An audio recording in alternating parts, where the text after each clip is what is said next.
We're pleased to welcome Ray Allen to the Hilton Grand Vacations Tournament Champions Media Center. Ray, pretty solid round today. There are some potential issues with the scoreboard, so it might have you sitting pretty in second place here. But just talk about your round a little bit and let us know how you played. Normally when I play over the years in this event, like you're fighting to correct your mistakes the whole time. And my round today, I didn't really have too many mistakes where it got out of control. I felt like I was holding on early, trying to just kind of get my rhythm. I didn't do anything too bad, and I didn't do anything great. I think I made one birdie today, but I just kept it together, and hopefully I start to kind of take that into tomorrow and throw a couple more good shots out there. You're no stranger to the event, but what was different today in the event compared to a couple of the prior years you've played? The weather, for starters. I felt like coming to the course over the last couple of years, I was dressed like an Eskimo. Not only on the driving range, but the first 3-4 holes, and then you're shedding layers of clothing. And then for some cases, some years, it was like the whole way through where you were just dressed and you were kind of sloshing through the round. As far as, the tournament, the play, it got a little windy out there, but for the most part, the ball was traveling well because the weather was nice. The greens, they surprised me because the last 2 days, they didn't have as good of a rollout. Today, everything was, I think I 3-putted twice. One where I was downhill and stopped, and then the other uphill, and it just kind of blew by. So I was trying to figure that out early, trying to figure out the tempo, and I was a little timid putting, so hopefully I kind of got the hang of it. We'll open up to the floor in just a second, but last question from me. Hilton Grand Vacations has been doing this for a long time, and you've been playing for a long time, but what's something that sticks out to you about this tournament that, away from the golf, really kind of allows you to enjoy yourself and your time here?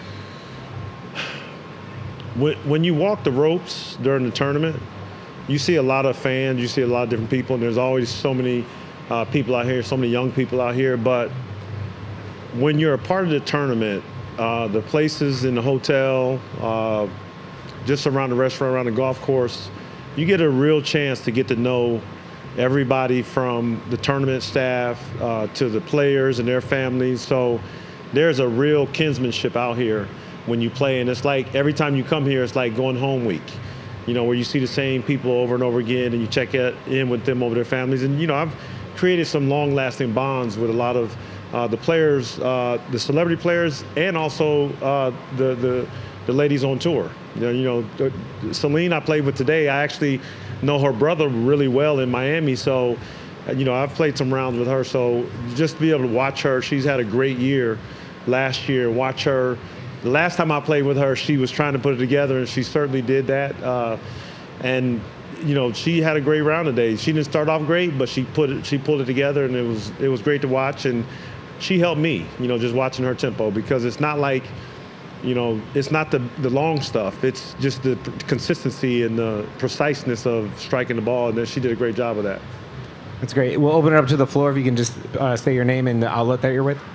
Shane Whitehead, WFTV ABC. In these celebrity tournaments, after getting off to a good start like this, is the consistency what starts to creep in your mind that you want to continue for 3 more days?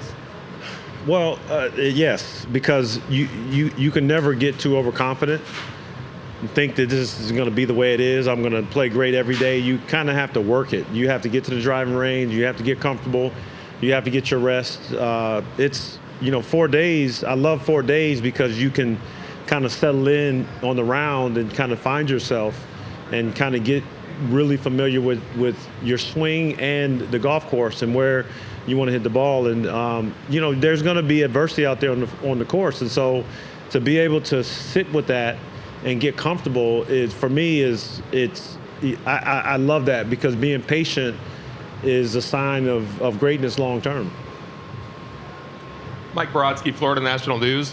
Can you talk a little bit about the work that you put in? How much time do you spend on the links to get better at the game of golf, and how much time are you committing to getting better at the sport? Well, this might have been, the last 3 to 5 months might have been the most work that I've put in, just from really learning my wedges and getting comfortable. Like, I go to the sand trap every round I play in.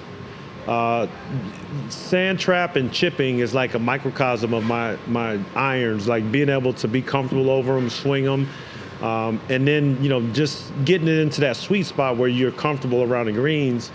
And it just kind of, it spills over to the rest of your irons, your long irons, your mid irons. So you have to really work on that. And that was me every time I go to the range. I feel like I've hit my wedges, 75% more than the rest of my clubs, which helped me with the rest of my clubs. But just going to the range and hitting balls and, working on your body and stretching, all that, like, this is a full commitment. Like, you just can't come out here. I was telling Celine on the fairway, as amateurs, when we play golf, we want to play well and we want to have a good number score-wise, but we're out there having a good time, playing music, sharing stories, taking pictures. Like, that's not a recipe for a low score. Yeah. You have to really kind of build into it and really focus, and that's what you learn when you're out here with the girls on tour. Right. Also, in your threesome, you had J.R. Smith, and it's his first time in this tournament. Yep. What do you think about his golf game? Is he all right? He was solid today. I felt like he's learning the rhythm of understanding this format and playing. He's a college golfer, so he's played in a lot of tournaments up to this point. So just getting his feet wet, because anytime you do anything for the first time, it's hard to know what it's like until you do it. So I'm sure, I don't know what he finished today, but he's right there. I think he's in the top 20. So he had a good round. And we're about halfway through the NBA season. Do you have any comments on this season for basketball? I don't believe there's a clear-cut favorite. Everybody always asks me, who do I think is going to win? I think when there's not a clear-cut favorite, I believe that the game, there's a lot of parity that keeps it exciting, because for the teams and the players, the organizations, anybody can step up and take the mantle and run with it. So, as they're going into All-Star break, organizations are trying to position themselves and, make a couple trades to close out the end of the season on a high note, because at this point, the way the game is played, there's no dominance where you could say, well, we can't win if we get hot towards the end of the season. Best of luck this weekend. Yeah, thank you. Ray, thanks very much for your time. Yeah, thank you.